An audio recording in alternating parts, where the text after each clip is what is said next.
Likely to still be a few showers around at first, but overall the weather trend's becoming drier and warmer for the Jubilee. Goodbye.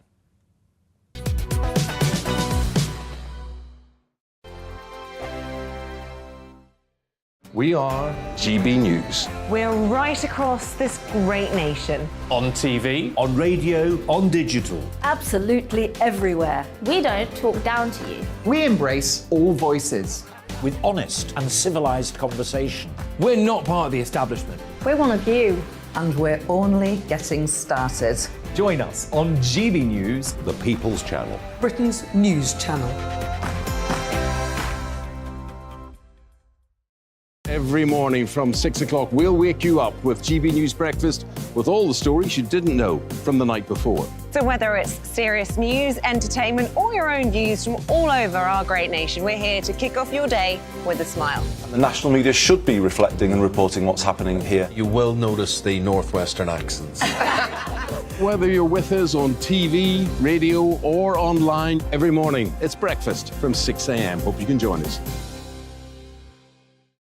Join us for Ministry of Defence, the comedy panel show that's just like the news, in that the left fights the right and it doesn't really seem to matter who wins. We cover the big stories. It was in fact a troop of baboons and not angry vegans. I like that. And the really important stories. Fat naked cow gets stuck in swimming pool. It's a headline in a lot of local newspapers. Yeah. We're on the same team, Nick. Yeah, but I'm just helping you. Join us for Ministry of Defence, Saturday nights, 8 o'clock on GB News.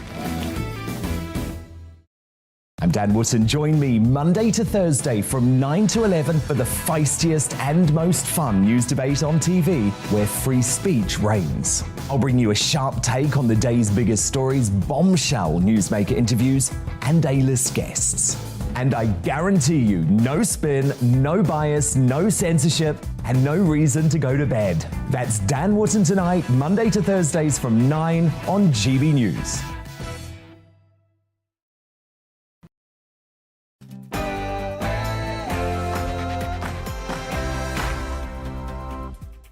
Hello and welcome to the briefing with me, Gloria De Piero. Millions of us could face blackouts this winter because of Russia's war in Ukraine. I'll ask energy expert Angela Knight how worried we should be. And should people be fined for missing GP appointments? It's hard to get seen and people not turning up is costing the NHS £1.4 million a day. Plus, I launch a new series of political interviews, Life and Times, with former Brexit Secretary David Davis. He still says Boris Johnson has to go. That's all after the news with Rosie.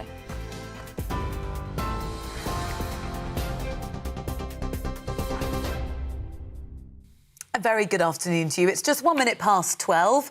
I'm Rosie Wright, keeping you up to date today on GB News. The French sports minister says what happened outside the stadium in Paris at the Champions League final must never happen again. The French government hosted an emergency meeting to discuss the violent scenes outside the stadium where English fans, Liverpool fans, were tear-gassed by French police. The game started 35 minutes late after police tried to hold back people attempting to force their way into the stadium. Well, the UK's Culture Secretary has urged UEFA to launch a formal investigation into what went wrong. Minister for Tech and Digital Economy, Chris Philp, told GB News a quick investigation was vital.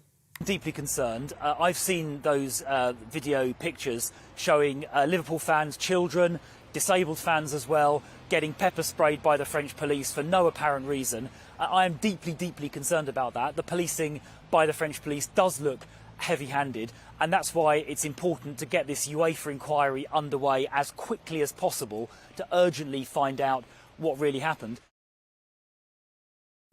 Liverpool fan Owen Thomas was at the game. He told us that it was also difficult to get out of the stadium when the match was over. The police had closed, or the authorities had closed all of the gates apart from one. So if you imagine there's a huge bottleneck of thousands of originally Liverpool fans and then more and more Real Madrid fans all coming in together and down this very dangerous bottleneck situation. It was almost a traumatic experience. I praise the fans of both teams for staying relatively calm, for not reacting to the tear gas. There was pepper spray. As I said, children who had been tear gassed and pepper sprayed. Downing Street says it's set to ditch 350 European Union rules. Number 10 says their new procurement bill will rip up hundreds of complicated and bureaucratic regulations and replace them instead with a single framework for securing public sector contracts. The bill should make it easier to exclude suppliers, for example, who underperform and bring in new competition processes for emergency buying. Well, it's expected to become law next year. Chancellor of the Duchy of Lancaster, Steve Barclay, says the reforms will help to improve public services. The price of the cheapest pasta in UK supermarkets has risen by 50% in the year since April 2021. The analysis from the Office of National Statistics also says the price of bread and minced beef went up by 16%. It's as inflation hit a 40-year high. Ministers have reportedly been warned 6 million households could face power cuts this winter if Russia cuts off more supplies to the EU. The Times newspaper says the government's drawing up plans to ration electricity in case of major industrial gas shortages. The Department of Business, Energy and Industrial Strategy says the government is fully prepared for any scenario, even those that are extreme and very unlikely. Andy Mayer is the CEO and energy analyst at the Institute of Economic Affairs, and he told GB News he's confident measures can be taken to avoid having to do power cuts. It's highly unlikely that we will experience blackouts in the near term. What tends to happen is there is a cascade of different things that the national grid can do in order, for example, to shut down heavy industry. Not a good thing, but something that means that you can prioritise hospitals and homes in terms of heating and lighting. So there isn't yet a fundamental and substantial risk of this happening, but there could be if the government keeps going down this path of trying to make oil and gas as expensive as possible and discouraging domestic investment. In Ukraine, Russian forces are advancing into Sviatonex, a city that's become a key objective now for Moscow in their offensive in the eastern Donbas region. A regional governor reports the fighting is very fierce. President Zelensky says around 90% of the buildings are damaged and that there are no communications in the city. Meanwhile, the UK's Ministry of Defence says Russia's fighting forces are experiencing poor morale, discipline problems as well, amid credible reports of mutinies. Northern Ireland's Parliament is meeting at midday to make a new attempt to nominate a Speaker and appoint a First Minister and a Deputy. It's after more than 30 members of the Legislative Assembly signed a recall petition following a motion by Sinn Féin. The Democratic Unionist Party has called the move a stunt. Well, they've been blocking the formation of an executive as part of their protest against the Northern Ireland Protocol. Graduates from outside of the UK can look for a job in Britain under a new visa scheme. Successful applicants from the top 50 non-UK universities with a bachelor's or master's will be given a 2-year work visa, while PhD holders can apply for 3 years. Home Secretary Priti Patel says this scheme will put ability and talent first and not where someone comes from. You're now up to date on GB News. I'll bring you more as it happens. Now let's head to the briefing with Gloria.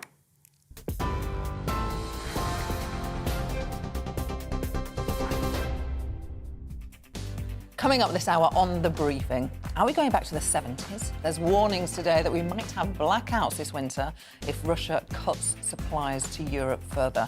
I'll ask Angela Knight, former Chief Executive of Energy UK, how real the risk is.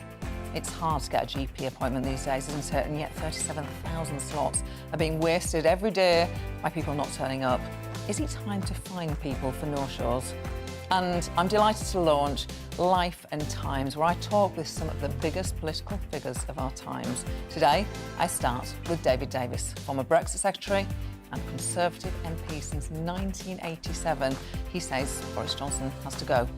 And let me know what you think about anything we're discussing today. Email gbviews@gbnews.uk or tweet me at gbnews.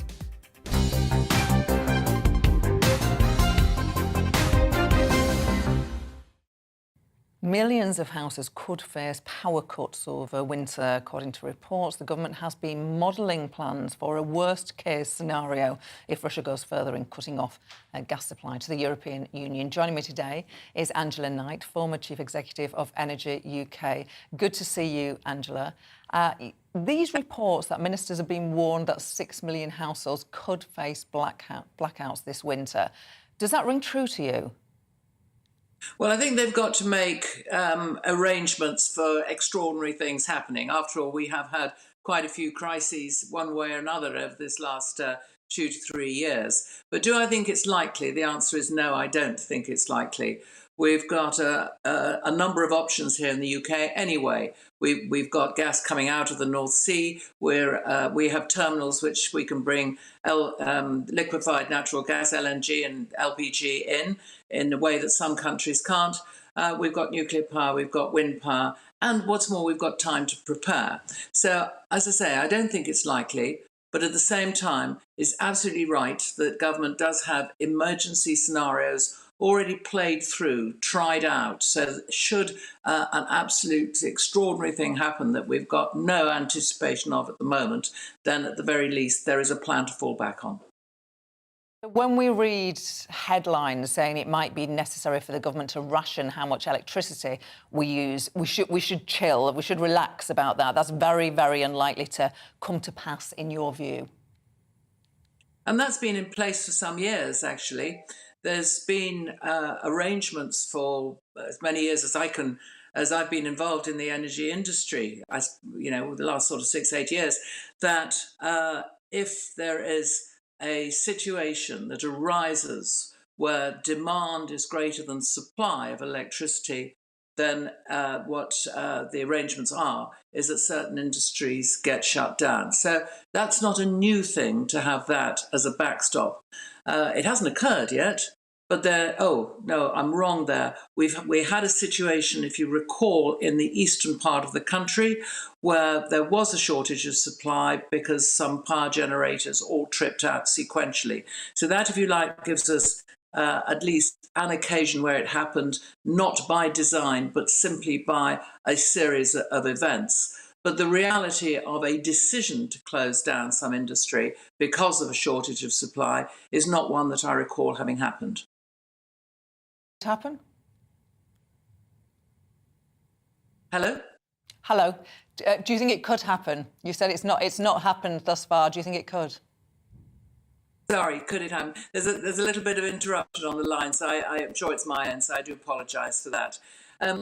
Anything can happen, everything can happen. Do I think something is likely to happen? The answer is no. OK, let's have a look at the windfall tax that billions of pounds used from windfall tax on oil and gas operators to help people with their energy bills. Shell say that that is a threat to investment. I mean, they're making massive profits. Yes, and of course what the major oil and gas producers also said, that their investment plans were in place for the next 8 or 10 years, and BP particularly said that there would be no change for those windfall tax to those investment plans. And indeed, those plans were not made off the considerable profits that they're making at the moment. Those plans were made taking into account what the normal profitable situation should be. So if you are an oil and gas producer, do you want to pay extra tax? And the answer is no. None of us want to pay extra tax. At the same time, though, this is a situation which none of us expected. They have been put in a particularly preferential position as far as profits are concerned, and also they've been given an additional tax relief on investment. So I think for all of us, it's deep breath time, that we shouldn't panic whether we are individuals or whether we are business, or indeed whether we are the oil and gas producers. There is an equality of pain, but there's also an equality of benefit. And it is quite right that paying for those people, giving additional help to those people in particularly poor financial positions, is the right thing to do. But also government's got to give some security that the tax arrangements are not going to be subject to change on a year-on-year basis. I think giving that assurance and that security is something in addition they need to do now. And if I can ask you a crystal ball question, which you may not be able to answer, but I guess whether you're an energy operator, producer, whether you're the Chancellor of the Exchequer, most importantly, whether you're a consumer, what you really want to know is when these energy bills are going to get back under control. Is that an impossible question to attempt to answer? Well, yes, but I'll have a go. The reality is that is trying to second guess is a very difficult thing to do. But at the same time, I think much of the disruptions have now been priced in. Those disruptions being both the very strong global demand as countries came out of closure and economies restarted and demand was so big. And secondly, the consequences of the war between Russia and Ukraine. There's some aspects that we need to also reflect upon, and that is that the price of energy is not going to go down to where it was a couple of years ago. It's a question of whether it stabilises and then drops a bit. And I think that stabilisation is a fair expectation, and it might even start to come down a bit, but it will not go down to where we were, simply because of the transition to green energy, the need to invest in new, cleaner and some nuclear power stations here in the UK, and also because there's an overall disruption in what's going to happen to oil and gas supplies anyway, because Russia will remain something of a pariah state for many years to come. Great to have you on the show. Angela Knight, thank you for your time and expertise. Thank you. Now, the Platinum Jubilee celebrations are set to begin this week, with 12 million people expected to join in the festivities across the country. To commemorate the occasion, outstanding charities and community groups will be presented with the Queen's Award for Voluntary Service, the highest award a voluntary group can receive in the UK. Our reporter Anna Riley caught up with one previous winner in Yorkshire to hear what the award meant to them. The Basement Recovery Project in Calderdale helps people struggling with alcohol and substance abuse. To recognise their efforts, the charity was awarded the 2021 Queen's Award for Voluntary Service. All the staff and volunteers have at one time battled addiction issues. Alan Burton is one of them and was honoured to get the Queen's Award. The Royal Stamp of Approval for the volunteers, it shows that you're a worthwhile person. You know, when you come through the doors for the first time here, a lot of us are broken. You know, you're down, you don't feel good about yourself, low self-esteem, low self-worth. Even what's the point of being here? And it shows that through changing and growing, we are worthwhile people, we're valuable people, and we can give back, we can give something worthwhile back and help people. And I think, you know, when it comes from Buckingham Palace, then I don't think you get any better stamp than that. Alan sought help from the Basement Project 6 years ago after his addiction led to his marriage breaking down and him losing his job and home. He felt suicidal and considered turning to crime. Addiction's on the inside. You know, it doesn't matter if you're a street user or if you're affluent with a good job, educated, money. It doesn't pick and choose. Addiction can affect everybody. And what we need to realise is that what you see on the outside is a facade. You know, the person, nobody wakes up and says, I want to be an alcoholic, I want to be a drug addict, I want to be homeless, I want to suffer from mental health. There is something that's happened in life to drive that person there, and it's taking the time to get to know the person on the inside rather than what you see on the outside. Damien Johnson volunteers as a fitness coach at the charity and received support after he was sent to prison. I ended up going to prison at 37 years old. I've been avoided it for my whole life somehow. And that was the trigger that made me realise I need to make some changes. You know, I'm getting to a point in my life now where I can't start the cycle of in and out of prison at my age. So that's when I looked towards recovery services. I was desperate, I needed help, I needed to make changes. And by coming to Basement Recovery Project, it just it was the first step of the journey. And it's not been easy, it's taken me a while to get to where I am now. But I haven't used drugs or alcohol for 6 months now.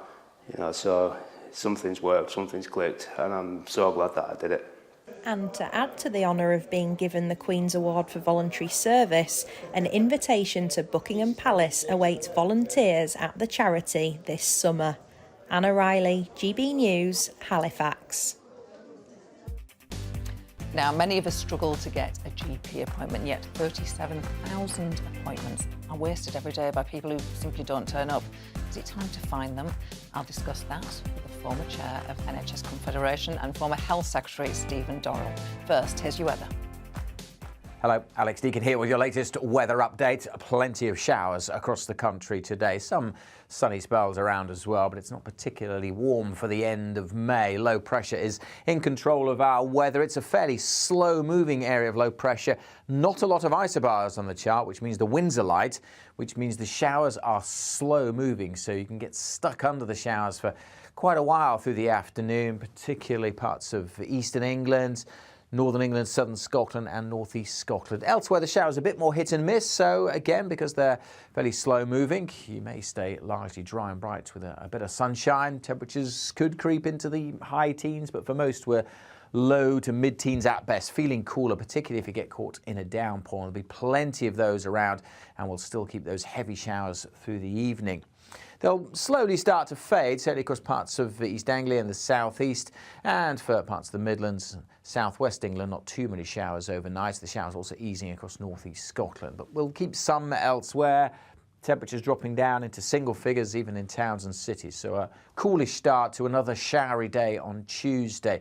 Again, the showers will develop across pretty much all areas. Again, some of them could be quite heavy, and again, they'll be fairly slow moving. I suspect, though, parts of southwest Wales, southwest England, not seeing too many showers. Certainly by the afternoon, looking largely dry here with some sunny spells. At the same time, a lot of cloud for Northern Ireland and plenty of heavy showers across eastern England. Again on the cool side, but with a bit more sunshine in the southwest, 17, 18, possibly 19 Celsius.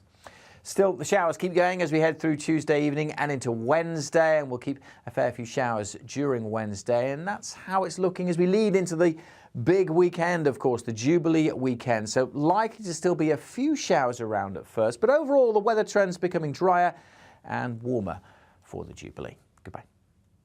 Join us for a special GB News event. The celebration of the Queen's Platinum Jubilee. From pageantry here at the Palace to the parties in your street. We'll bring you 4 days of unforgettable moments. This bank holiday weekend. Join us live up and down the country as we share your memories of Her Majesty's extraordinary reign. Send us your stories, photographs and videos at jubilee@gbnews.uk. Come and celebrate with us on GB News, the People's Channel. We are GB News. We're right across this great nation. On TV, on radio, on digital. Absolutely everywhere. We don't talk down to you. We embrace all voices. With honest and civilised conversation. We're not part of the establishment. We're one of you. And we're only getting started. Join us on GB News, the People's Channel. Britain's news channel. Every morning from 6 o'clock, we'll wake you up with GB News Breakfast with all the stories you didn't know from the night before. So whether it's serious news, entertainment, or your own views from all over our great nation, we're here to kick off your day with a smile. The national media should be reflecting and reporting what's happening here. You will notice the northwestern accents. Whether you're with us on TV, radio, or online, every morning, it's breakfast from 6 a.m. Hope you can join us. Join us for Ministry of Offence, the comedy panel show that's just like the news, in that the left fights the right and it doesn't really seem to matter who wins. We cover the big stories. It was in fact a troop of baboons and not angry vegans. I like that. And the really important stories. Fat naked cow gets stuck in swimming pool. It's a headline in a lot of local newspapers. Yeah. We're on the same team, Nick. Yeah, but I'm just helping you. Join us for Ministry of Offence, Saturday nights, 8 o'clock on GB News. I'm Dan Wootton. Join me Monday to Thursday from 9 to 11 for the feistiest and most fun news debate on TV, where free speech reigns. I'll bring you a sharp take on the day's biggest stories, bombshell newsmaker interviews, and A-list guests. And I guarantee you, no spin, no bias, no censorship, and no reason to go to bed. That's Dan Wootton tonight, Monday to Thursdays from 9 on GB News.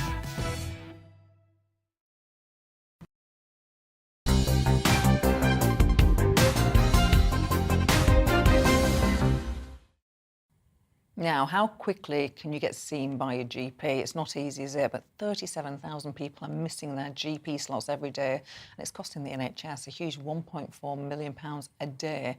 Some are calling for fines for missed appointments. Is that the right approach? Joining me to discuss this is Stephen Dorrell, former chair of the NHS Confederation and former Health Secretary. Stephen, it's always a pleasure to see you. So these new figures showing almost 5 million slots have been recorded as did not attend this year alone. It's dreadful waste. Everyone agrees with that. What do you think is going on? Well, I think they're shocking figures, aren't they? And it is a form of selfishness to book a GP appointment and then not show up. And so I think what's going on is probably that it's partly that it is difficult, too often, to get to see a GP or to get the kind of support that people need out of primary care. And what we need to be doing, clearly, is improving access to primary care so that people can get immediate access to somebody who can deliver the advice that the individual needs. That isn't always, in truth, a GP. Give us an idea of who might perform that role. Well, one of the most obvious examples is high street pharmacy. One of the things the health service has done for many years is to train pharmacists on the delivery of medicines. And that doesn't mean that pharmacists ought to be able to write prescriptions for all forms of medicines. But very often, the pharmacist will actually have sufficient knowledge to be able to give completely safe, proper medical advice. So pharmacy is one example. Another example actually is using remote consultation methods that we've grown used to during the pandemic. That doesn't mean that it's a replacement for face-to-face meeting with a GP or with a nurse or another health professional, but it's simply another form of access. I think we need to get used to the idea that there are different ways of getting access to primary care, and there are different professionals working in primary care, and we ought to move away from the idea that the only way of getting authoritative primary care is to sit in front of a GP. For people who don't show up, who don't give notice that they can't attend their scheduled GP appointment, should they be subject to a small fine? I'm not really in favour of that. I think the administration that's involved in collecting that and having the argument, and it creates a different type of relationship between the health service and each of us as citizens. So I'm not really in favour of going down that road. What I am absolutely in favour of is the health service thinking radically about how to improve access. The point about the National Health Service is supposed to be that it provides access to qualified care at the moment that you need it without asking whether you can afford to pay for it. And that's the principle I think we should stick with. But we should think of new ways of applying that in the world of the 21st century. The number of qualified doctors is falling. That's despite the fact that the government manifesto promised 6,000 more GPs by 2024. That's got to be part of the problem, hasn't it?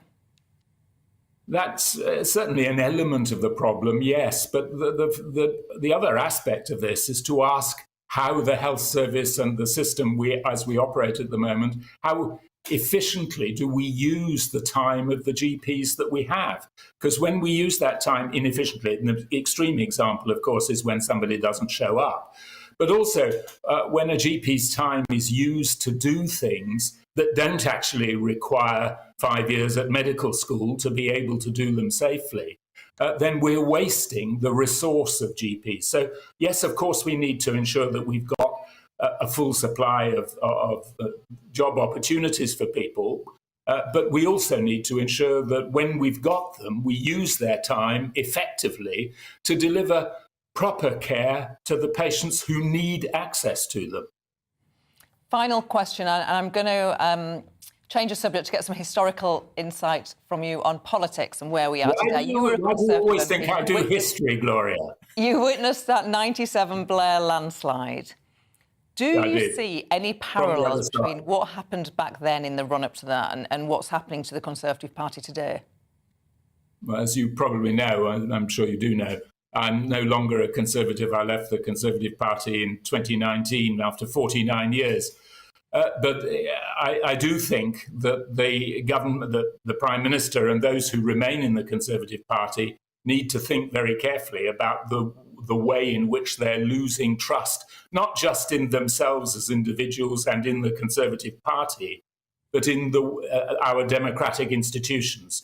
I think it's the most elementary principle of all, that those who make the law should live by the law. I can't think of a simpler way of putting it.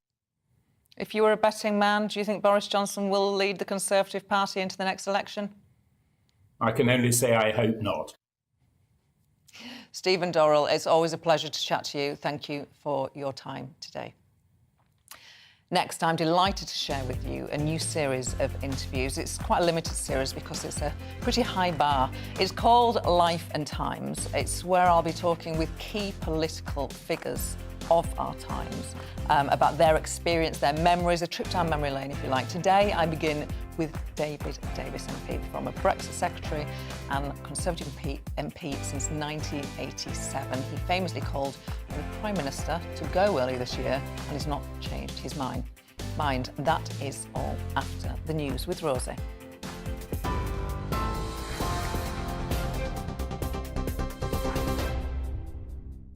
Good afternoon, it's 12:30. I'm Rosie Wright, keeping you up to date on GB News. The French sports minister says what happened outside the stadium at the Champions League final must never happen again. The French government hosted an emergency meeting to discuss the violent scenes outside the stadium over the weekend, where English fans, Liverpool fans, were tear-gassed by French police on Saturday. Well, the game started 35 minutes late after police tried to hold back people attempting to force their way into the stadium. Coal-fired power plants, which were due to close later this year, may need to stay open to provide backup electricity this winter. A government spokesperson says the decision is due to Moscow's invasion of Ukraine and major disruptions to the flow of Russian gas. The Times newspaper is reporting that as many as 6 million households could face power cuts if President Putin cuts off more supplies to the EU. Downing Street says it's set to ditch 350 European Union rules. Number 10 says their new procurement bill would rip up hundreds of complicated and bureaucratic regulations and instead replace them with a single framework for securing public sector contracts. The bill's expected to become law next year. The price of the cheapest pasta in UK supermarkets has risen 50% in the year since April 2021. The Office for National Statistics says the price of bread and minced beef also went up by 16%. It's as inflation has hit a 40-year high. Northern Ireland's Parliament is meeting to make a new attempt to nominate a Speaker, a First Minister and a Deputy. It's after more than 30 members of the Legislative Assembly signed a recall petition following a motion by Sinn Féin. The Democratic Unionist Party has called the move a stunt. The DUP is blocking the formation of an executive as part of its protests against the Northern Ireland Protocol. Drivers are being warned to expect long delays on popular routes during the Queen's Platinum Jubilee weekend. The RAC estimate that nearly 20 million journeys are planned between Wednesday and Sunday this week. Friday is expected to be the most congested. On your TV, online and DAB+ radio, this is GB News. Shortly, we'll be back to the briefing with Gloria.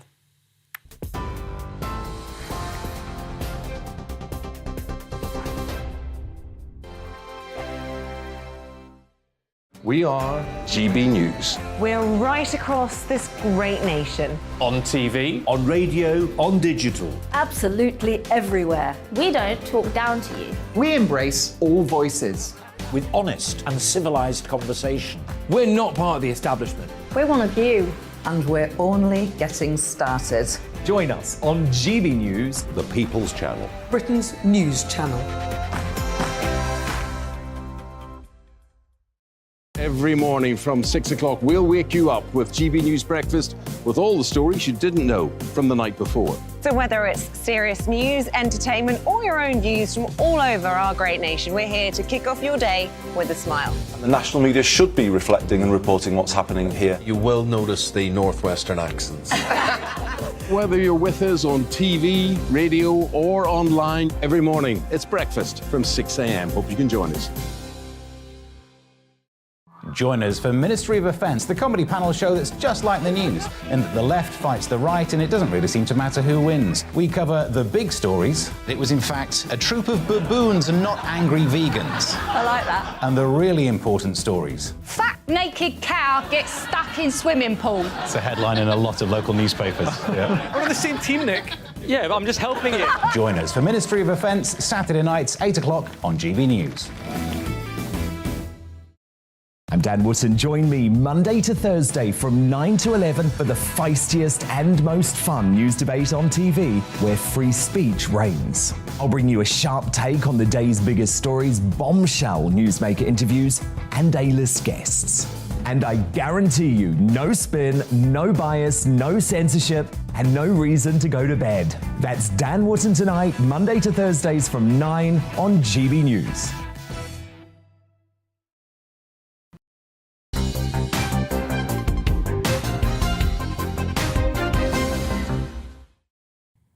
Today, I'm launching Life and Times, a new series of interviews with the biggest political figures of our generation.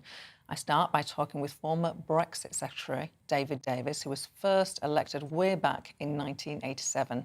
He describes being beaten to the Conservative leadership, David Cameron, resigning over Theresa May's proposed Brexit, and why he still thinks Boris Johnson needs to go. This is Life and Times.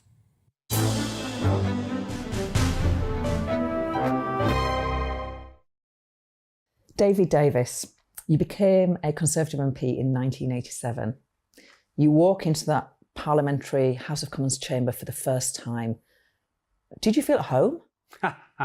Well, like anybody with any degree of sanity, I pinch myself. You know, here I am in the place where Churchill and Gladstone and Disraeli and Palmerston made the modern world. And it's almost nowhere else in the world you can say that. Not true of Congress, it's not true of the French Parliament, but it's true of the British Parliament.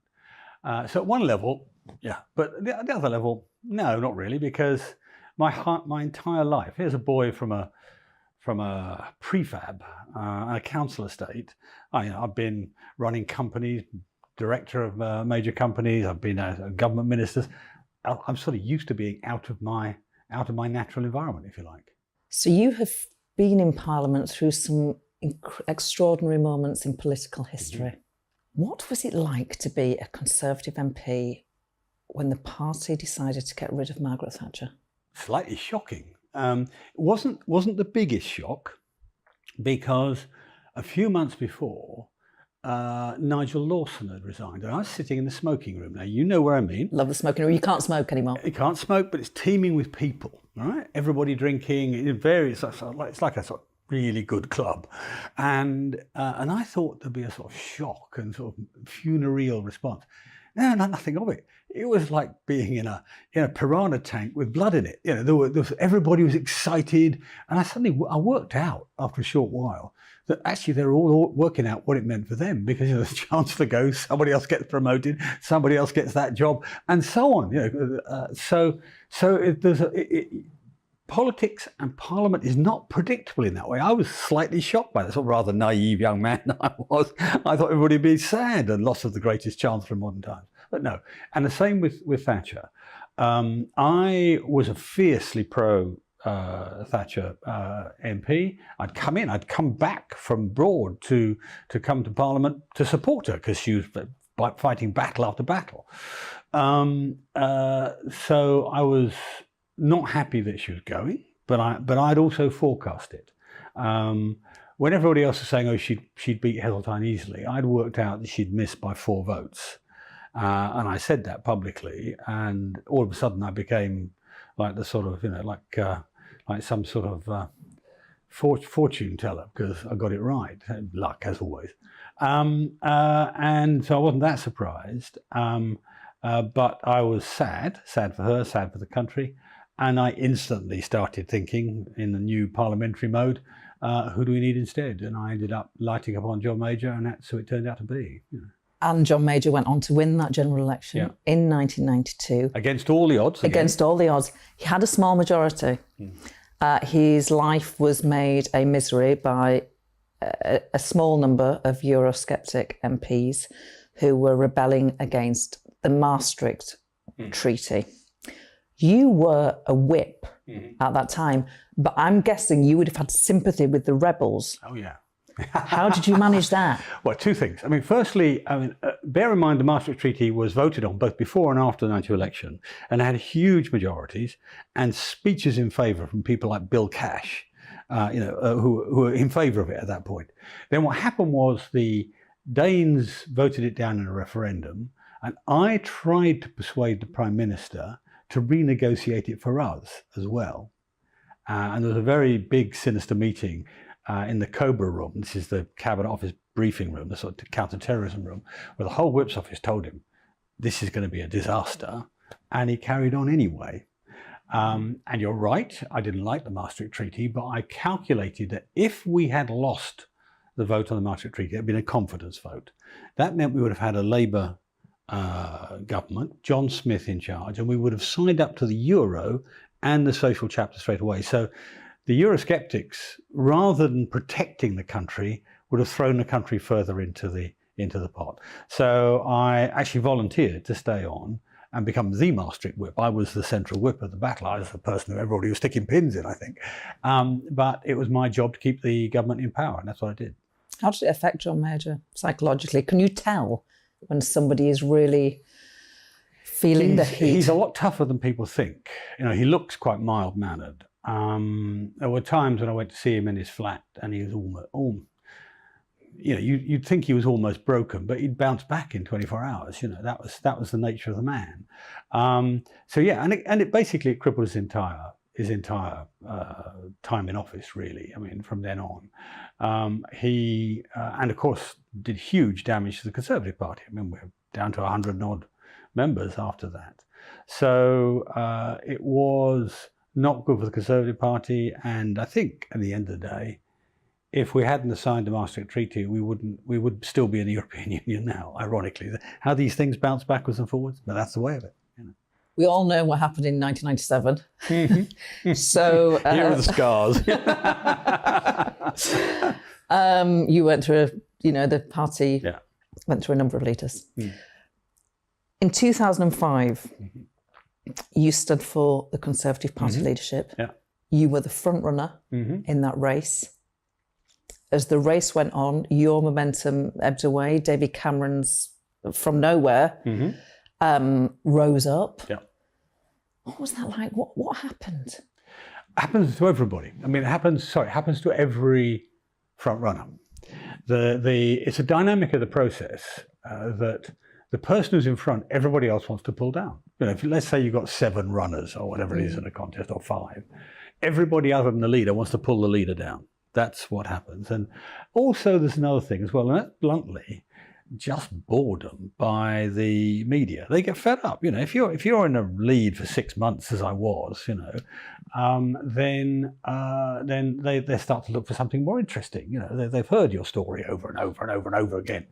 And the truth of the matter is, I sort of knew that. I often wonder what if I could read my own subconscious, because we could have forced the election in July of that year, immediately after losing the general election. A lot of my colleagues wanted to, and I said, no, let's not be indecorous about it. That was the words I used. Stupid me.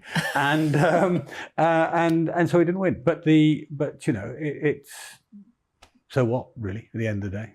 Really, so what? Doesn't it hurt? Doesn't it wound? Not remotely. No, and in fact, it wasn't the last time. I mean, bear in mind, I also stepped away from the fight against Michael Howard. I basically, is the only person who's ever had a coronation, if you like.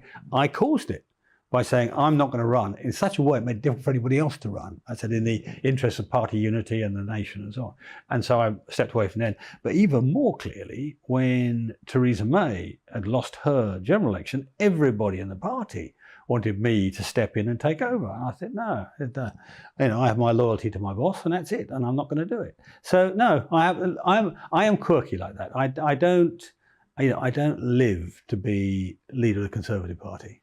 The things that drive me in this business, you watch me at work. They're big issues, whether it's torture or privacy or not locking people up for 90 days or the rule of law or whatever, or even the economy. I mean, today, I'm fighting over taxes and supporting family budgets. Those are what drive me, not the job. Could we yet see Prime Minister David Davis or Conservative Party leader David Davis? If you have a sort of collective lightning strike that kills 350 members of Parliament, possibly, I don't think it's very probable. Is there a little bit of ambition still there? No. I mean, the difficulty is, most of my colleagues, for very good reasons. I mean, Tom Tugendhat said it very well. I want to be Prime Minister because I want to do a good job. I want to do the best job I can.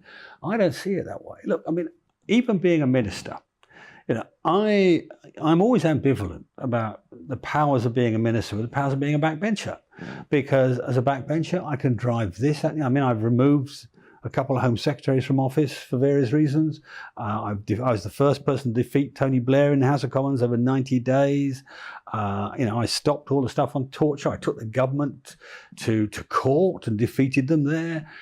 There are huge, if you've got the imagination and the energy, there are 1,000,001 things you can do. Whereas if you're, let's say, Brexit Secretary, you can do Brexit and you can do nothing else. You can't reach over and just alter that policy or that policy. So no, I'm not really driven by that. It doesn't quite work like that for me. I make the decision sometimes on the spur of the moment, literally on the spur of the moment. But I make the decision based on a different set of criteria. Look, my career path before I came into politics was supposedly towards becoming chief executive and chairman of Tate & Lyle. I would have been 1,000 times richer than I am now. My kids would have had a much easier life. My wife would have had a very much easier life. But that wasn't what drove me then. And this is what drives me now is what's right in front of you sometimes, the big issues of the day. And they excite me. And you're right. My career has spanned a period of enormous turbulence in British life, and I've enjoyed every minute of it. So Theresa May, you mentioned Theresa May. You said you weren't going to cause trouble for your boss after. No, we're going to depose her, didn't you? well, arguably you led to the start. I probably of that. did eventually. Yeah. When you resigned in 2018. Yeah. Well, you see the good case in point. Does it hurt when you're about to inflict a wound on your... Yeah. It does. Oh, it does. Did you tell her privately? No.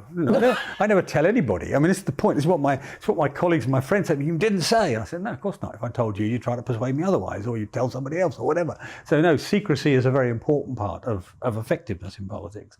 And most of my colleagues gossip like fishwives and can't keep it to themselves. But Theresa's an interesting case in point. In about December 2017, I think it was, she conceded something on Ireland, full alignment between North and South. We won't go into the technicalities, but what she conceded, in my view, would cripple. Wasn't the first thing she did to undermine our negotiations, but this one would cripple our negotiations. It would mean we have to keep Northern Ireland and Southern Ireland on a par, which meant we then couldn't do all the things we wanted to do elsewhere. It handicapped everything. And I very nearly resigned on the spot there and then. I thought, no, I'm going to try to, I owe the duty of loyalty, and I owe the country the duty of loyalty to try at all costs to make it work. And the 6 months between that point and when I actually did resign was the hardest struggle of my life. Trying to pull the policy back. So much so, I mean, I won the first 2 rounds of arguments in January and February, and so much so then she and Number 10 started doing a completely separate policy from me, which when I discovered it, that was it. I thought I could do no more, and I resigned. But when I resigned, I'm afraid I knew that it would be the end of her prime ministership. In fact, it took longer than I thought. It took 2 years, but it was obvious. The moment I went, she was going to fall, and that was a necessary part because we would not have delivered Brexit if I had stayed. I mean, Boris said to me, I mean, after he became You're a great friend. Yeah, it'd be, we are friends, but we have had little differences. but Boris said to me, I mean, he was appointing a new cabinet, and he said to me, he said, what do you want? Now, was it just him and me? I said, what do you mean, what do I want? He said, what do you want? He said, if you hadn't resigned, I wouldn't have resigned. If we hadn't resigned, we'd still be sitting here doing withdrawal agreement number 17 and a half. I said, yeah, that's right. So he knew full well, everybody knows full well that it was that resignation that drove the outcome. So, earlier this year, since we're on to Boris Johnson, it was one of those breathtaking moments in Prime Minister's Question Time when you said to the Prime Minister, in the name of God, go. Was that a mistake? No, not at all. I mean, look, when I change my mind, I'll let you know. I'll come on your programme and tell you. But what happened that morning, and I decided that morning, I was on my exercise bike. My morning starts with 10 minutes on the exercise bike, 10 minutes on the rowing machine, and I watch the night before's news because I don't get home often until after the news. So I always record it. So I watch the night before's news. And I watched the Beth Rigby interview when he appeared to blame his subordinates. They didn't tell me all that stuff. Now, I was brought up in business and in military and in politics, and as a minister, you don't blame your subordinates. You shoulder the responsibility. I think I may even use that phrase in the intervention. That you shoulder the responsibility for your own actions. And that was the point at which I thought it had just gone too far. I've been defending him up until then. I thought, if he doesn't go, then we'll have a death of 1,000. In fact, I actually gave an interview. I said, death of 1,000 cuts. The blame will spread to other cabinet ministers. Then it'll spread to the rest of government. Then it'll spread to the rest of the party.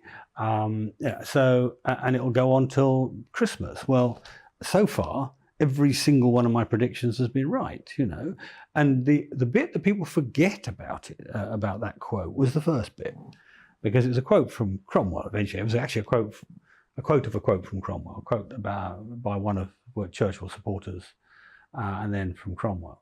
And the first bit is, you sat there too long for all the good you have done. I wasn't denying he'd done a lot of good, that he delivered Brexit and all these things and got us through COVID. I'd have my disputes about that, but never mind.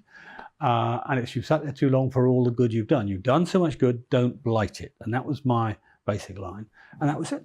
And that was the reason. I don't regret it. I had 1,000 enemies the next day, or later that day. But since then I've got 1 million supporters. I mean, it's quite plain. Nobody no ordinary person. I mean, outside the Boris's circle, of course they cross me. They would be wrong not to be. But on the doorstep, on the train, in the streets, in the tea room, everywhere, people say, actually, you were right. Now, speaking about Boris's inner circle, Dominic Cummings, who was his top advisor, I'm too nice to put the exact words he used about you. I mean, because I had to check them again, because he was very, very rude about you. Yeah, he's not very original. He uses the same ones over and over again, so you can look them up. But look, I'm very happy, and he does it all the time. Obviously, this is a hatred. This is not a commentary about him. This is a hatred for me. But I'm happy to leave it to the public to make their own decision. Who do they think is smarter, me or the person who thought that the way to get an eyesight test was to drive to Durham, and thought that the public were silly enough to believe that nonsense? It's up to him. I don't care. Finally, you are Conservative Prime Minister. Let's take you to that place. Nightmare. It's your first day at your desk. What's the first thing you're going to do? I sign an order cancelling all the tax increases, national insurance, corporation tax, windfall tax if we do it, all of that, because the first duty of the Prime Minister is to the ordinary family living in their council estate or their semi or whatever, and at the moment our people are struggling. So that's the primary reason. Secondary reason, of course, is that we're running into the biggest economic crisis that we've seen for decades. Stagflation. People are not used to that phrase. Low growth and high inflation. And if we don't get the economy growing, the price of getting out of stagflation is very, very painful indeed. So a single action, strike through all those tax increases would do two really, really great things for the country. David Davis, thoroughly enjoyed our trip down memory lane. Thank you. My pleasure.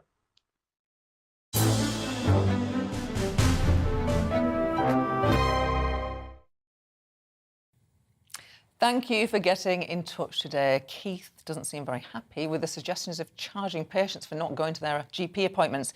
He says, OK, let them charge just as long as patients can charge them for the time they waste on the phone trying to get an appointment or service. Jeremy says, have you ever tried to cancel a GP appointment? It's as hard as trying to get one. You phone up to cancel and you get, your health is important to us. Please hold the line. You are 20th in the queue.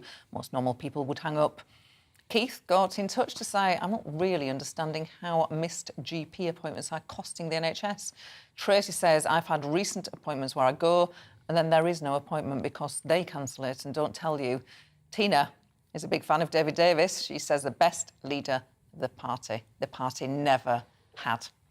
Well, it's coming to the end of the show. Coming up next is Liam Halligan. Ta-da! Liam, what's going to be on your show? We're talking mainly about the oil price, believe it or not, which is probably the most important pricing metric in any economy, particularly an advanced industrial economy like ours. Oil now is up at $115 a barrel compared to $90 before Russia invaded Ukraine. Wow. That's about a third higher. More than that, oil is 66% more expensive than it was this time last year. This feeds into more inflation. Over the weekend, the Prime Minister made it clear that he's, quotes, furious at petrol retailers who aren't passing on, in his view, that 5% cut in fuel duty that Rishi Sunak announced at the time of his spring statement. We've all seen prices spiralling on the forecourt when we fill up for petrol, and particularly diesel. So we're going to be talking about that. We're also going to be talking, Gloria, about the prospect of 1970s-style power cuts. Officials are now kind of surreptitiously warning that we could get into an energy crunch this autumn. So there's some pretty difficult things for the British public to navigate in the weeks and months ahead, but we'll be explaining what's going on, why it's going on, discussing it, and trying to provide some light at the end of the tunnel.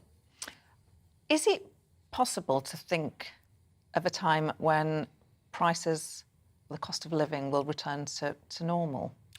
Well, it gives me no pleasure to say this. I do think the cost of living crisis will get worse before it gets better. Right. Why do I think that? I think that because food supplies are getting tighter.